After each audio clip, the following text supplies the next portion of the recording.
Hello, class. My name is Craig Carruthers, and today I made a presentation on my identity and how culture made it.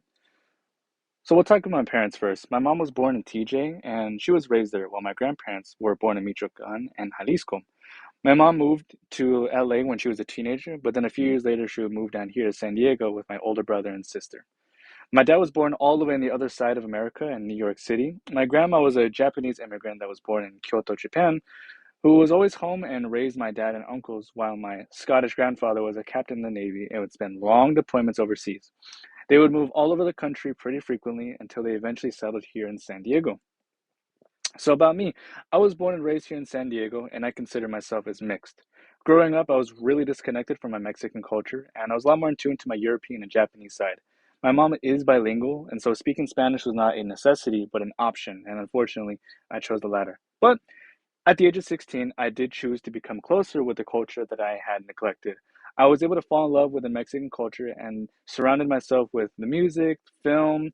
I eventually did become fluent in Spanish, and most importantly, I had a very inclusive and very supportive community that I'm very thankful for. Some influences of mine is music. I have 3,000 songs downloaded on Spotify, and almost half of those songs aren't even in English. They're either in Spanish or in Japanese. And I've also been to 12 concerts. Another big thing about me is I'm a big foodie. I've worked in a couple of different restaurants, but one of those that stood out to me is a Korean barbecue restaurant. It's because I met a lot of different people of different backgrounds and of different cultures. My favorite type of restaurants are Japanese, Mexican, Korean, Mediterranean, and Vietnamese. I can never go wrong with them. So, how do I identify as? Like I said, I am mixed, but I am predominantly Mexican. I have a lot more exposure to Mexican culture, being born and raised here in San Diego, so I'm just closer with that. Have culture shape my identity? Yeah, 100%. I was a lot more in tune with my Japanese side growing up, and I didn't really feel connected with my Mexican side at all. But like I said, once I was in high school, I did make it a mission to eventually become closer with my culture and to become closer with different types of people. And so that reflected in myself, and it also reflected in my work life. On the photo is not all, but some of the coworkers that I used to work with in the Korean barbecue restaurant. And a lot of those people, they don't even speak any English, but yet they're still people that I keep up with today and I hang out with them on a pretty regular basis.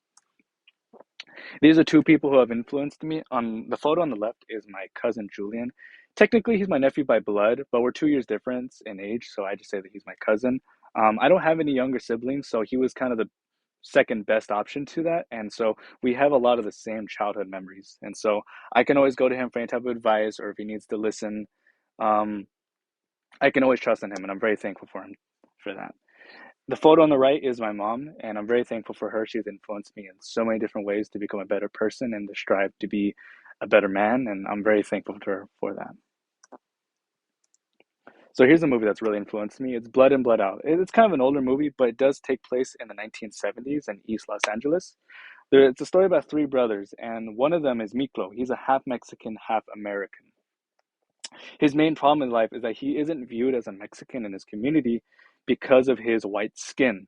And I remember watching this movie in high school and feeling really like strange that a big insecurity and a very specific problem that I had was being represented in a theatrical sense perfectly. I mean, I was able to resonate completely with what Miklo was feeling. So this movie was very influential because of this reason. We were able to relate a lot. Um, so why is it important to understand culture? Well, for me to understand your culture, I believe is to understand yourself. I mean, it is a part of what runs through your blood, and I think it's good to be a part of it. Every single culture has its own set of colors and flavors, and you have the right to be part of. I mean, it is what makes you you. I think to not be a part of your culture in the end only hurts yourself. And I can completely relate to this. I can say this from firsthand experience. And I can also say that ever since I became closer to all of my ethnicities, all of my cultures, it's made me become a better person. It's made me become a lot more comfortable and a lot more confident in my own skin. So I'm very thankful that I chose to be closer to all of my cultures. So that's my presentation. Arigato gozaimasu. Muchas gracias. Thank you for listening.